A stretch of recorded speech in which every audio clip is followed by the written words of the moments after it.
Yeah.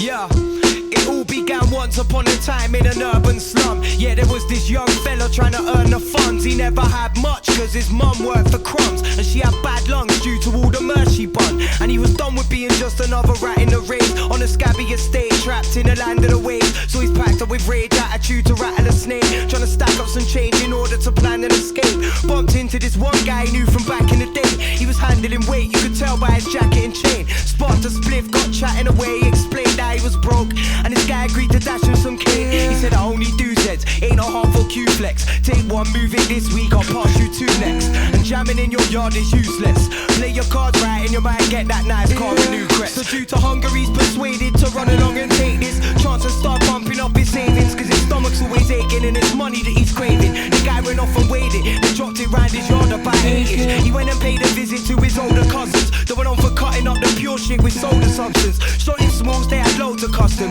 sold stones in dozens. Line was always popping off, all the smokers loved them. He sat shouldering the shit that this dude ticked him. One of them grabbed the bag, dipped his finger in and licked it. The other scooped a bump up and sniffed it. Said, let's talk business, where's it from and how much is it? He said, where I get it from, you don't need to know for now. All you need to know is that it's 1 triple O an ounce. Buy more than 4 and the price gets lower down. I want cash up front, if you ain't got it I'm rolling out. He made his sell, took his cut and paid his debt. Picked up another 2 and did the fucking same again. Shit, in half a night he made enough to pay his rent. Like it was nothing, man, he's buzzing, now he's up for making bread. Few weeks flying, in the meantime he stacked his peace high, keeping it low-key like only shot into 3 guys. His 2 cousins and this other brother, he's just another seller, another link that his cousin set up. But this guy buys quite a bit, he cops it by the box so it's nice for him. I think he might like to sniff, yeah, he probably likes to smoke too, he kinda did. Got that look in his eye like he's the type to switch, but still he's doing his thing. That's why every day at 2 he would ring on the dot. He was punctual, always had a planned spot to dodge all the constables. Said he was praying since being big, got his brother cool. But then this one day he doesn't cool. After ordering a key the night before like a fucking fool, he ain't answering his phone or picking up at all.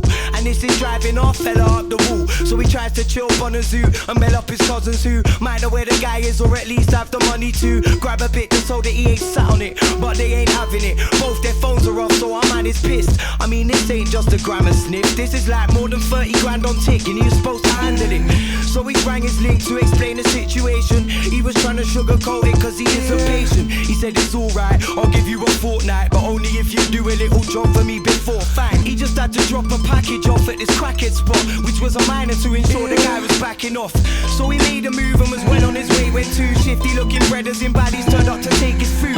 He wasn't giving in but they just kept on hitting him. One was kicking him, the other grabbed the bag and grinned at him. He recognised his teeth, it was the guy that buys the keys. The other must have been one of his cousins, Michael Lee. He shouted, are you gonna switch and turn or slide on me? We were family, you lived off your shitty worthless life with me. He got up and got dropped with a flying tiger knee. While he's winded trying to breathe, they up in the ride and leave. Man, he's angry now, stumbling home, wondering what's that about. 40 grand in debt and he ain't never had a bank account. Mad at the fact that he's just had his back stabbed by his own flesh and blood, ready to snap back. He arrives home to find his flat smashed, ransacked, had his stash jack, now it's telly in his cash stack. He switched and grabbed the biggest bait he could find. They're headed to his cousin's yard with a look of rage in his eye.